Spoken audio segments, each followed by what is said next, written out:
Keep safe mga kaibigan. Sa pagdadrive, hindi po biro-biro yan. Marami kang dapat ikonsidera. Laging tumingin sa side mirrors.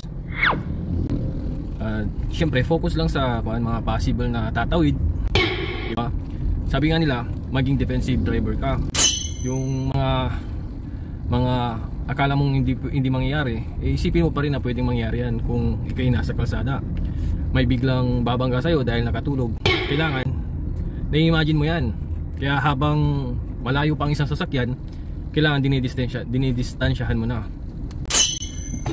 Bago ka rin umabante, halimbawa nagbaba ka, isa kang driver ng jeep o pang pasahero, nagtabi ka, nagbaba ka ng pasahero mo. Siyempre kailangan pagka nagbababa kayo ng pasahero nyo, kinukuha nyo yung outer lane. Bago kayo tumabi, siyempre sipatin nyo muna yung side mirrors ninyo.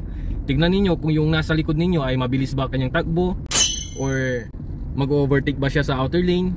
Obserbahan nyo, pero mag signal light na lang kayo para at least makita niya malayo pa na ikaw ay papagilid. So pagka nag-slow down ka, nasa gilid ka na, doon ka magbaba ng pasahero mo. Huwag na kayong gagaya sa mga ibang driver na pagka may pumara, sabay hinto ka agad doon na mismo sa gitna, doon na mismo sa daan. Kailangan itabi pa rin yan. Hayaan yung maglakad na lang yung pasahero ninyo kung talagang bawal. Huwag magbababa sa bawal, di ba? And then pagka alis ka na, sipatin mo ulit yung side mirrors mo kung may paparating na sasakyan. Hindi yung bigla ka na lang papasok sa highway, di ba? Malasakit lang ba? Para din sa kaligtasan natin, kailangan punong-puno tayo ng malasakit sa puso. Ganon din sa atin na nasa inner lane. Pag alam natin na may papasok, kung malayo-layo pa naman tayo, pagbigyan na natin, di ba? Ano ba naman yung 5 seconds lang na ma-delay ka, di ba?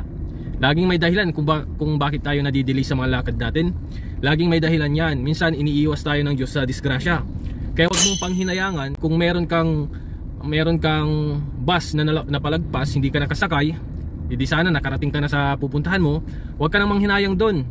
Baka isipin mo na lang na baka iniwas ka lang ng Panginoon sa pwedeng disgrasya, di ba? May mga ganong pangyayari. Kaya maging thankful tayo palagi. Yun nga yung sinasabi ng ating Panginoon. God is good all the time.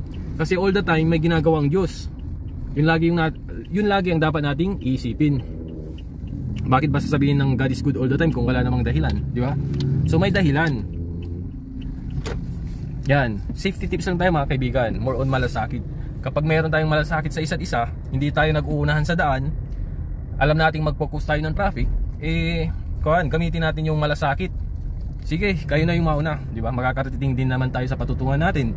Kaysa pare-pareho tayong mga traffic dyan. Yun lang mga ka-good vibes. God bless.